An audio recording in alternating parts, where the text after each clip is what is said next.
जय हिंद एवरीवन, नमस्ते, महादेव।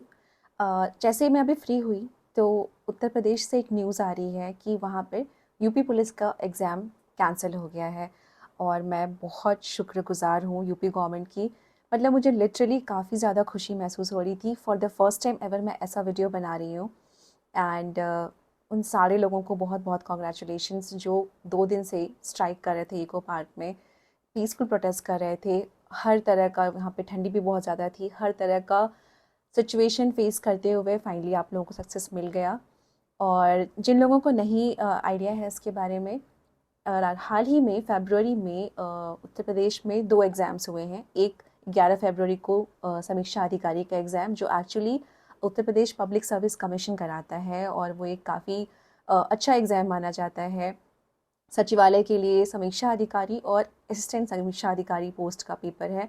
इनफैक्ट मैं घर गई थी तो मैंने भी वो एग्ज़ाम दिया।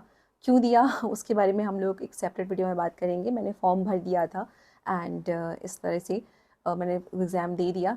एग्ज़ाम देने के बाद ही पता चलता है कि पेपर लीक हो गया है। आयोग स्तर का क्या ही बोलूँ मैं, मतलब आयोग स्तर का जो एग्ज़ाम है उसका पेपर लीक हो जाना अपने आप में बहुत ही बड़ी बात है और बहुत ही बुरी बात है। बुरी बात इसलिए क्योंकि भाई इतने टाइम से इतनी ज़्यादा प्रिपरेशन करते हैं लोग और उसके जस्ट बाद बस 1 हफ़्ते बाद एक्चुअली यूपी पुलिस का लगा हुआ था पेपर और अगेन वहाँ पेपर लीक हो गया। उसके बाद छात्रों में काफ़ी ज़्यादा रोष हो गया। और यार मतलब जैसे अभी रिसेंटली हमारा बजट आया, उसके पहले भी हमने ये पढ़ा है कि youth is one of the 4 pillars. ऐसा अभी हम हर जगह पढ़ रहे हैं, देख रहे हैं। तो मतलब अगर आप बैकग्राउंड में देखो, आप किसी भी और स्टेट से बिलोंग कर रहे हो, आपको इसके बारे में निल आइडिया रहा हो, लेकिन आप सोच के देखो कि आप एक एग्ज़ाम की प्रिपरेशन कर रहे हो, ठीक है? किसी भी एग्ज़ाम, किसी भी कॉम्पिटिशन जिसका मतलब ऑनलाइन एग्ज़ाम नहीं होता है, ऑफलाइन एग्ज़ाम होता है, आप पेपर देते हो, आप चाहते हो कि हाँ ठीक है। जैसे यूपीएससी ले लो, हमारा प्रीलिम्स है, पता है कि इस तारीख को होगा, इतने टाइम बाद मेंस होगा, इतने टाइम बाद इंटरव्यू होगा। आपने अपनी बेस्ट तैयारी की, ऐसे ऐसे ऐसे करके आपका हो गया, है ना? लेकिन अगर वही आपको पता चले कि नहीं, आपने पहले पेपर दिया, फिर पेपर देने के बाद भी आप देखोगे, अगर आप एक बार आँख बंद करके इमेजिन करो कि हॉल में कितने टाइप के होते हैं। लोग होते हैं, सॉरी, कि एक सोच रहा होता है कि यार बॉर्डर पे हूँ, शायद हो जाए, नहीं हो जाए।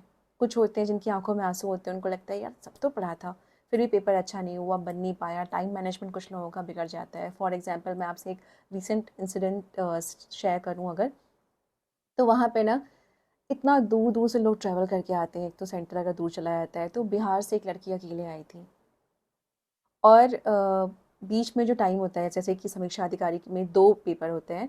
पहला जीएस का पेपर होता है, दूसरा हिंदी का पेपर होता है। उसके बीच में कुछ 3 घंटे का गैप था। उसमें वो लड़की अपना पूरा मतलब प्रॉब्लम्स बताने लगी, जो भी आस-पास लोग बैठे हुए थे उनसे, कि अच्छी लड़की थी, मतलब मेहनती लड़की थी, मेरा कहने का सेंस है। क्योंकि काफ़ी लोग सीरियस भी होते हैं यार एग्ज़ाम के लिए। उसका कहना था कि मतलब इतनी दूर से वो आई है, वो चाहती है, वो इसी एग्ज़ाम के लिए मतलब लुक फॉरवर्ड कर रही है, बस इसका हो जाए। उसके ऊपर शादी का बहुत प्रेशर है और वो मतलब सबसे बड़ी है अपने घर में, एक्सेट्रा एक्सेट्रा।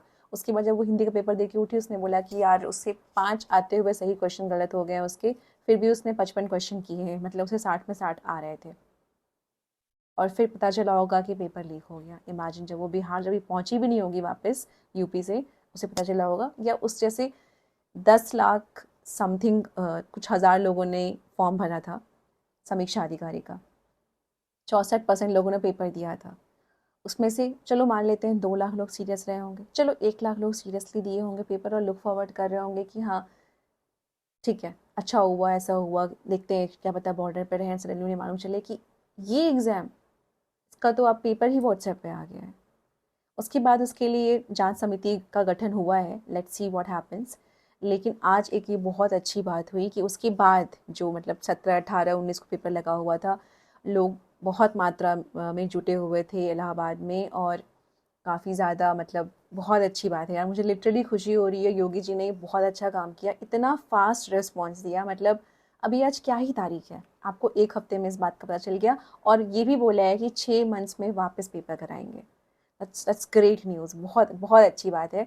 अब मुझे लगता है कि 1-2 दिन तो भाई बहुत खुशी रहेगी लोगों को कि हाँ इतना फास्ट उन्हें इस चीज़ का रिस्पॉन्स मिल गया। आप लोगों को बहुत बहुत बधाई हो जो भी इसका पेपर दे रहे हैं, क्योंकि यार ये बात ही है खुशी की, ठीक है। तो 1-2 दिन एन्जॉय करके आराम से 6 महीने सब भूल के पढ़ना, और होपफुली आप लोग का एग्ज़ाम क्लियर हो जाए, बस ये मेरी कामना है। और एक पर से यार, एक तो ऐसी चीज़ें होती हैं तो फिर उसमें पॉलिटिक्स भी चलने लगता है, सारे जितने भी विपक्षी हैं सब आ गए हैं और सब लोग ट्वीट कर रहे हैं, रीट्वीट कर रहे हैं। ऐसे में मुझे लगता है कि आज के टाइम में एक छात्र अगर यूपीएससी की तैयारी नहीं कर रहा है या किसी ऐसे एग्ज़ाम की, नीट की तैयारी नहीं कर रहा है जिसका एग्ज़ाम ऑनलाइन होता हो, तो भाई पहले तो वो पढ़ाई भी करे, उसके बाद फिर एग्ज़ाम दे, फिर उसको एग्ज़ाम को सक्सेसफुली उसको उसका रिज़ल्ट मिल जाए प्रॉपरली, कहीं कुछ धांधली ना हो, हर चीज़ पारदर्शिता से हो जाए। ये भी बहुत बड़ा मतलब सवाल बन गया है। तो ऐसे में ये एक जो न्यूज़ है, ये ऐसा लग रहा है कि नहीं, देयर इज़ अ होप, अभी भी है, बाकी है। तो आई होप कि समीक्षा अधिकारी वाले एग्ज़ाम के साथ भी ऐसा ही हो। सब कुछ जो भी सिचुएशन है एग्जैक्ट है, क्या हुआ है क्या नहीं हुआ है, जांच समिति और आयोग उस चीज़ को as soon as possible clear कर दे, ताकि उन लोगों को भी रिलीफ मिले। बिकॉज आगे अभी मार्च में पीसीएस का पेपर है, मतलब पीसीएस का प्रीलिम्स लगा हुआ 17 मार्च को। तो क्या पता इसमें से ऐसे लोग भी होंगे जो समीक्षा अधिकारी का पेपर भी दिए होंगे और पीसीएस का भी दिए होंगे। तो उन लोगों के लिए काफ़ी ज़्यादा टेंशन की बात होगी। कुछ लोग काफ़ी एक्सपेक्ट कर रहे होते हैं यार, लिटरली मतलब पेपर देते हैं। क्योंकि एक बार बैकग्राउंड की बात कर लेते हैं ना, आप ही बताओ, अगर आपको एग्ज़ाम देने जाते हो, सोचते हो कि तैयारी करनी है, सबसे पहले तो फाइनेंशियल वाला स्ट्रेन आता है ना। उसके बाद मेंटल स्ट्रेन तो पूछो ही मत। पूरा कर्मा स्पेस जो मैंने क्रिएट किया है वो इस मेंटल स्ट्रेन के लिए ही, इसको बैलेंस करने के लिए ही, एक दूसरे की हेल्प करने के लिए ही बनाया है। चाहे आप A to Z किसी एग्ज़ाम की प्रिपरेशन कर रहे हो, चाहे अपनी लाइफ डील कर रहे हो, कुछ भी कर रहे हो आप, हर जगह आजकल मेंटल प्रॉब्लम्स बहुत बढ़ गई। इनफैक्ट पहले भी थी, बस लोग इसके बारे में बात नहीं करते थे। तो बहुत डिफ़िकल्ट डिसीज़न होता है, मैं तो कहूँगी। और लोअर मिडिल क्लास और मिडिल क्लास के लिए सरकारी नौकरी, और बाकी स्टेट्स का क्या सिचुएशन है मुझे नहीं पता। मैं करेंटली बेंगलुरु में हूँ, यहाँ का मुझे पता है कैसा है, यहाँ पे ऐसा नहीं है। बट लेकिन यूपी बिहार, इन 2 स्टेट्स के बारे में मैं इसके अलावा बहुत अच्छे से जानती हूँ। दिल्ली में जब मैं रही हूँ तो मैंने वहाँ देखा है कि हाँ, वहाँ पे कितना लैक्स ऑफ एस्पिरेंट्स यार कैसे कैसे सर्वाइव करते हैं, कैसे कैसे रहते हैं लोग। जो हिंदी मीडियम वाले होते हैं वो मुखर्जी नगर से अब दूर घर लेते हैं, जो इंग्लिश मीडियम वाले हैं वो ORN से दूर जाते हैं आपका, कि सस्ता घर मिल जाए। इसके अलावा मैंने कितने वीडियोस बना ही रखे हैं कि हर चीज़ हर जगह आपको कितनी महंगी मिल रही होती है। एंड आपके घर वाले इतने अमीर तो नहीं होते ना, एक लिमिटेड खर्चा दे सकते हैं आपको, आपके और भी भाई बहन होते हैं, और तमाम चीज़ें हैं यार, बहुत सारी चीज़ें हैं। इन सब को लेके आदमी पढ़ना शुरू करता है, तैयारी करता है, और फिर जब ऐसी चीज़ें हो जाती हैं ना, तो इंसान का अंदर से एकदम मनोबल टूट जाता है। इंसान करे तो क्या करे, कैसे करे, ये भी इतना मुश्किल है, एग्ज़ाम करवाना भी इतना मुश्किल है ट्रांसपेरेंसी के साथ। तो ऐसे में ये आज एक जो पॉजिटिव न्यूज़ है, मुझे लगा मैं अपने आप को रोक ही नहीं पाई इस तरह की वीडियो रिकॉर्ड करने से। Hopefully now I have a target in my mind. तो फेस टू फेस कॉन्वर्सेशन की वीडियोस भी बनाएंगे, और इसके साथ ही संडे 7 वाला वीडियो भी आएगा, जिसमें हम अपने सारे जितने भी हमारे साथ हमारे जो हमारे एज ग्रुप के लोग होते हैं, और जितने स्कूल टाइम से लेकर अब तक जितने भी हम स्ट्रगल्स फेस करते हैं, उसके बारे में फेस टू फेस बात करेंगे। सो जल्दी मिलते हैं आपसे। और जिन लोगों ने भी एग्ज़ाम लिखा था और अब वापस लिखेंगे, उन सब लोगों को बहुत बधाई।